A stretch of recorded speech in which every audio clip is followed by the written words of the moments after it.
there's a good amount of like little comedy spruced in with the drama, and I'm okay with it. Yep. Especially when the grandma does it. Yeah. I mean, it makes it more fun, I think, to watch too than it just being a thing. But yes, the grandma with it. Why can't you stay over? Yeah. Yup. Yup.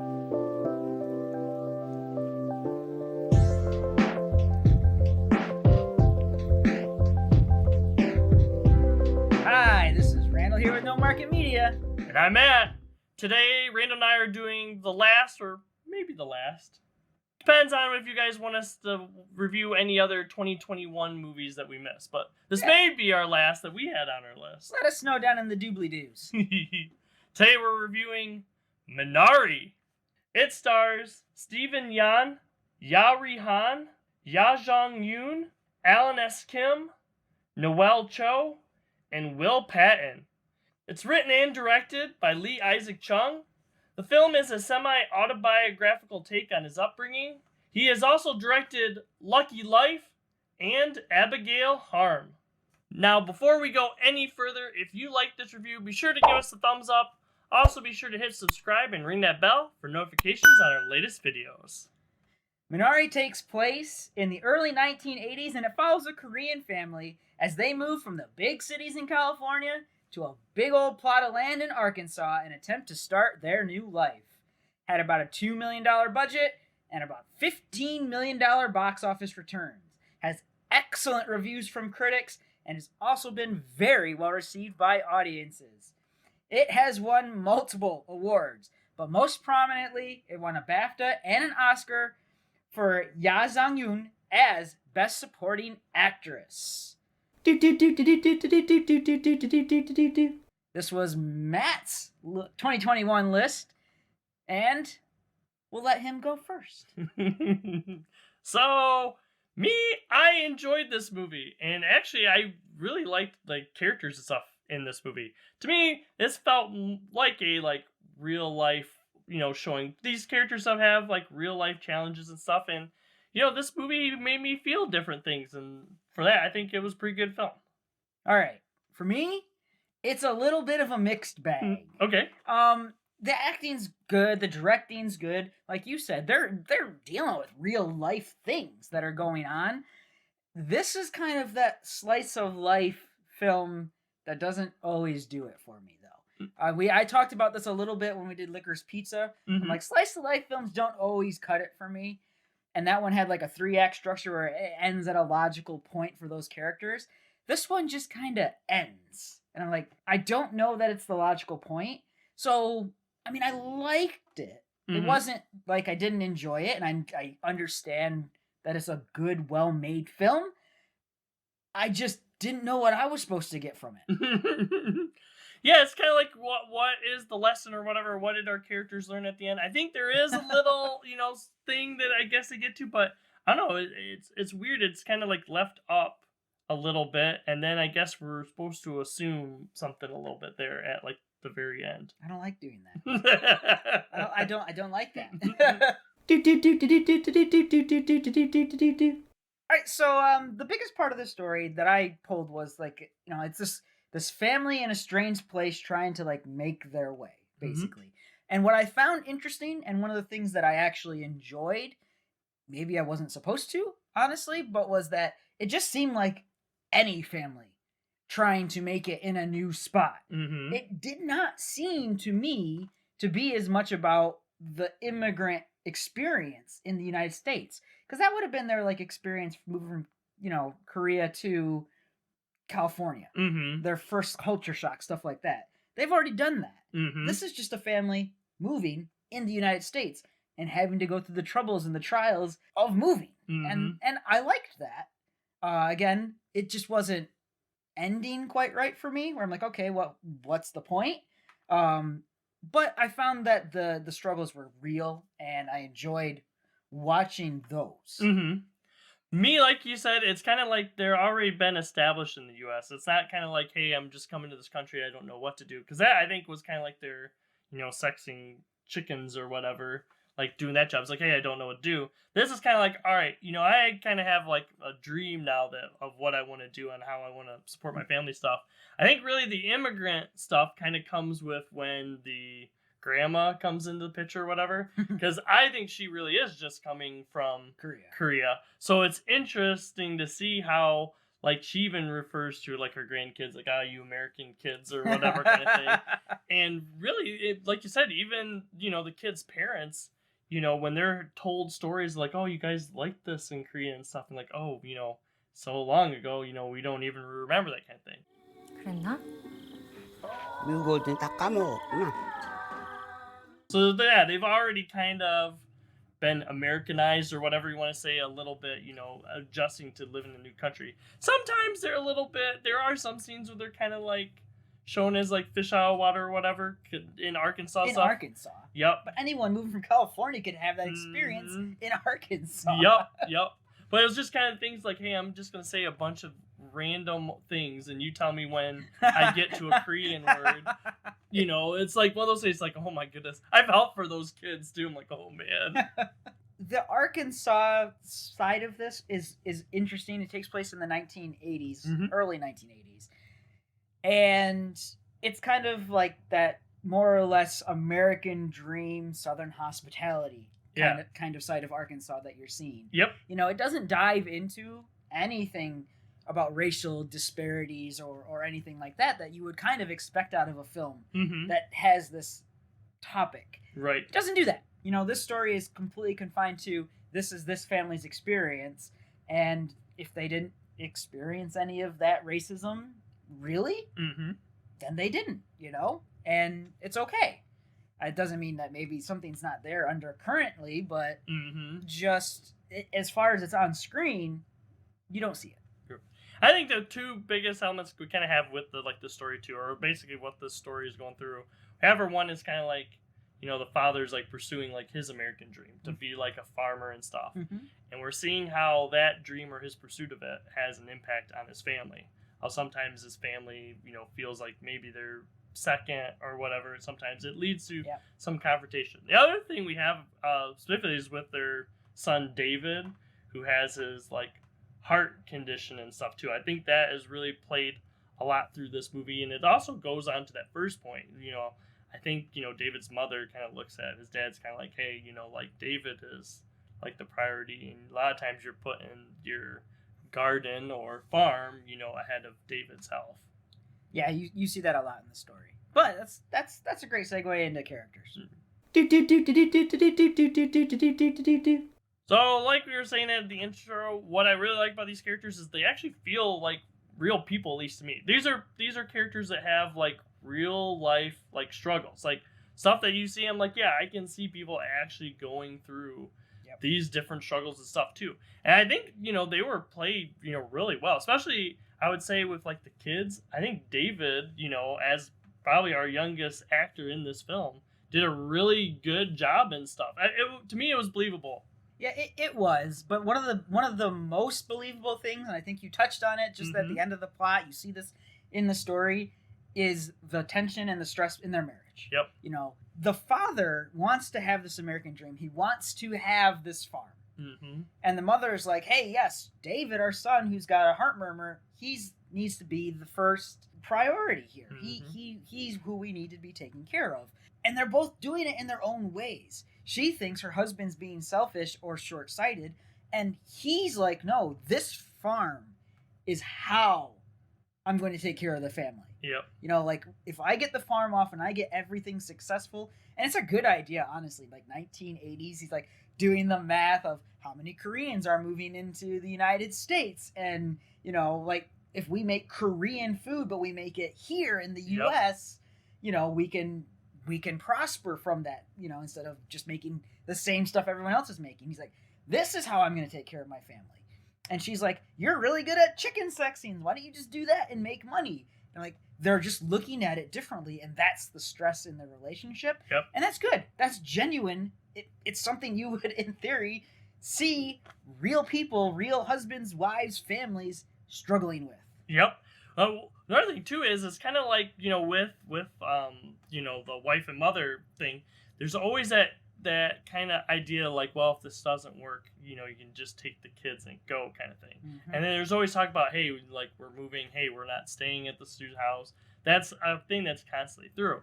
And to me, it was interesting because I was kind of like, well, does she like not want to, stay in the relationship and everything too? And I really like that isn't like explained until like the end, at least to me.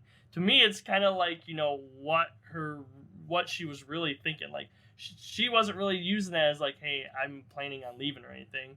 She was always I wouldn't say using it, but basically putting on that kind of thing, like almost as like a test for her husband kind of thing. Like she always thought like if she said no, that's it, I'm going, that he was just gonna follow, go with her to keep he would the abandon family his first. dream. Yeah. Yep.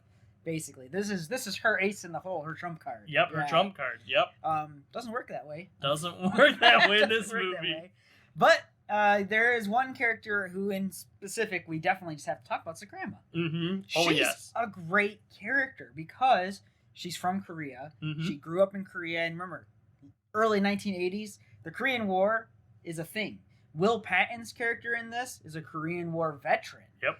He's like, I was there, during the war and everything. So, like, it's still, like, top of mind for these characters. These, the adults, the mom and dad, they're young enough to remember. But the grandma, she's just Korean through and through. Mm-hmm. And I love her interactions with the kids. I love her interactions with, like, this American experience of hers coming to Arkansas. Yep.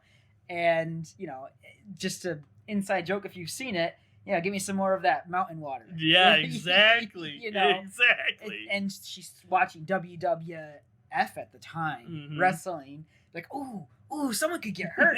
Someone could really, get hurt. And it's like, she's a fun character to watch. Mm-hmm. Well, I love, too, is that she really emphasizes or, shows, like, expectations or kind of thing. Because part of the struggles with the kids and her is, like, oh, you're not a real grandma. Like, oh, well, why am I not a real grandma? It's like, oh, well, real grandmas make cookies, and they don't swear, and, this is...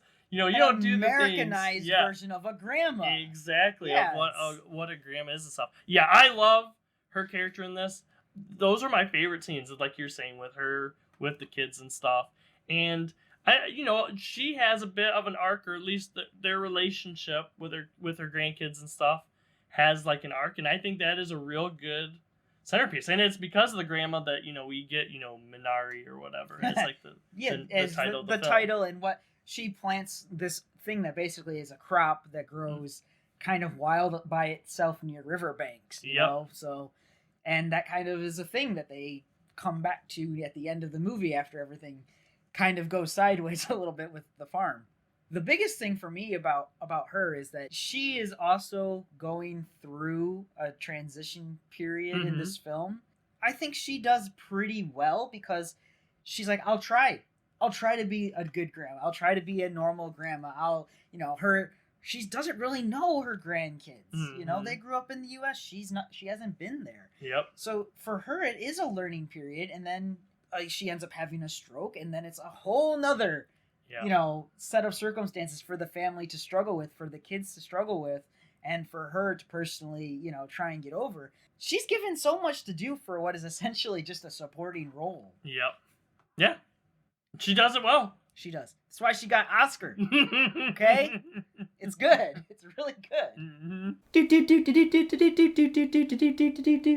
All right, so as a genre, it's drama pretty much, and I think it's a little low on drama. Like, there's the tension between the wife and everything, and there's like stuff going on that's interesting to watch, but you don't look at it and think, oh, this is like Emma, like, oh, it's a drama, right? Where everyone's being dramatic. It's not that kind of drama. It's just, we're telling a kind of sort of real story, trying to keep it really, really grounded. So there's not a ton of drama, in my opinion, which is probably why I'm a little mixed on it. Yeah, I would agree. I would say drama and, what we were talking about before. Really, the drama is, the couple and stuff and their relationship, too. One thing I like about it is that it is established early on in this film. Like, the first thing we hear out of, the wife, the mother's, her first like line in this movie is basically like, this is not what you promised kind of thing. And I think it really does set up like the whole movie and their dynamic and everything. It's got wheels on it. It's got wheels on it. Yep. It's mobile home. Okay. Because that's the thing too. It's like her husband has like this dream of what he wants to do, and I'm sure he like sold it to her kind of thing, like, oh, we'll do this, we'll have this kind of thing. And she gets there and, wide-eyed the whole time, like, no, this is not what I agreed to at all kind of thing. And it was interesting to kind of like, to win her over how, her husband is like going through like the kids, specifically their son David, like, hey, what did you think about California? What do you think about this place? Oh, you like this place? Well, be sure to tell your mom that you like this place kind of thing, that you want to stay here. And not necessarily specific to drama or genre aspects. There's a good amount of like small amounts of humor in this, but you kind of really have to be paying attention for them. So my favorite thing happens really early on. Why is the sky so green? And I'm like, oh, tornado. And I'm like, oh, they have a mobile home, and that comes back. Yes. And I'm like, okay, like if you're on the ball and you're really paying attention, and like you're in the know of the like U.S. weather patterns and stuff like that. I'm like, oh, that's gonna be a tornado, But them, they don't know. That was a big scene too, because as we were saying with the drama, part of it just kind of like, oh, I don't know that this is gonna work out. This not good. That's the first time it's like, holy crap, are we in danger by actually being here, kind of thing? Like it's just like, oh, tornado could lift it up, any moment and stuff. Moment. It's like, oh, later it just turns into, oh, it's just a watch. So we were never really in that much harm, but just, I think that's the first like actual like realization, like, holy crap. So there's a good amount of like little comedy spruced in with the drama, and I'm okay with it. Yep. Especially when the grandma does it. Yeah. I mean, it makes it more fun, I think, to watch too than it just being thing. But yes, the grandma with it. Why can't you stay over? 저기 브로큰 딩동, 딩동 브로큰. Yeah.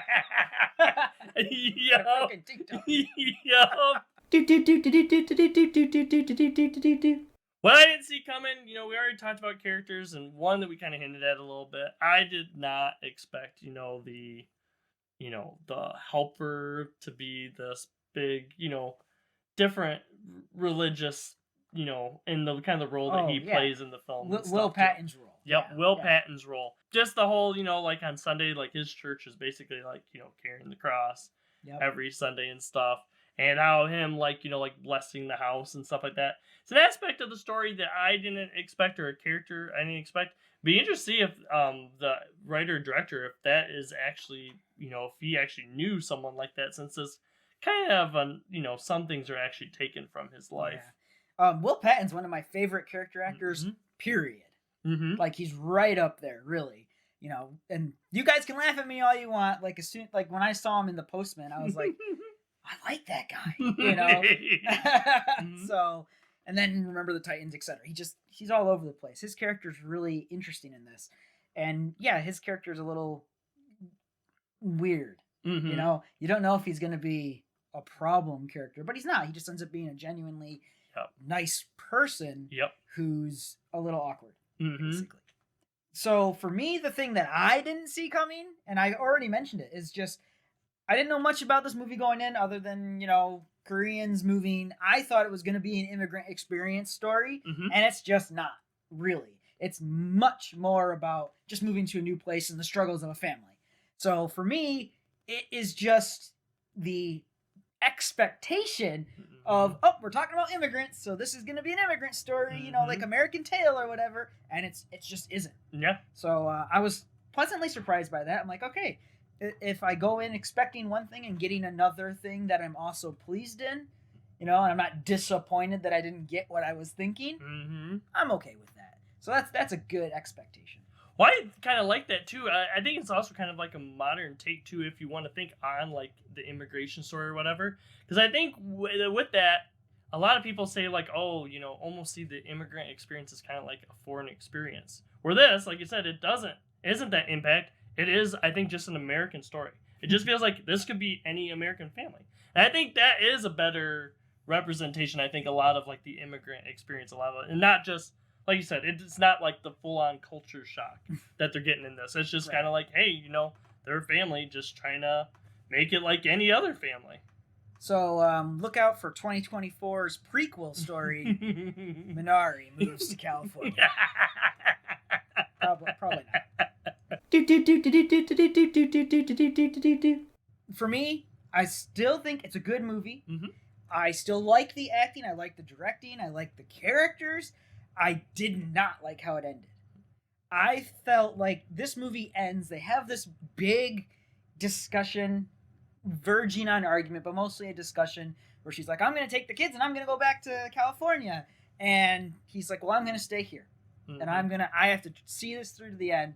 And then they have a barn fire, which, you know, on accident, the grandmother is trying to burn the trash, which you shouldn't do, by the way, but it was very common in the 70s and 80s.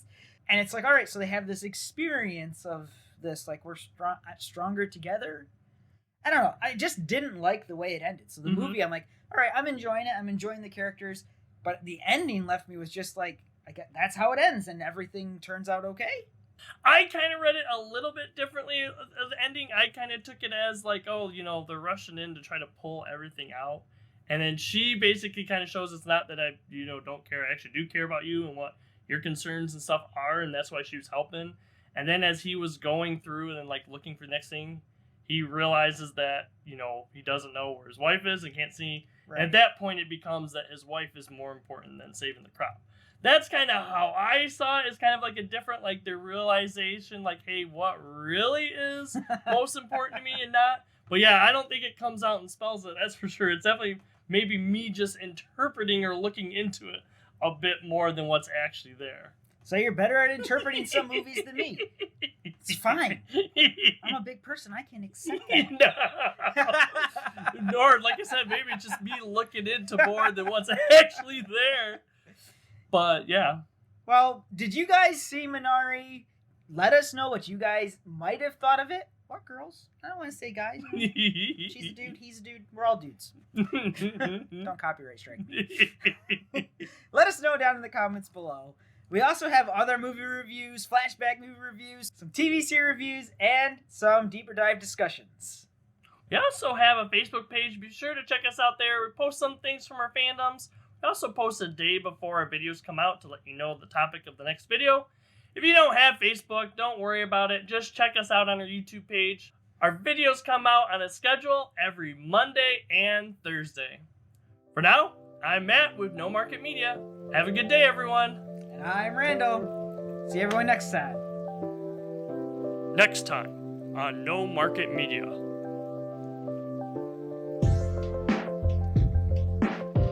Please consider checking out some of our other videos.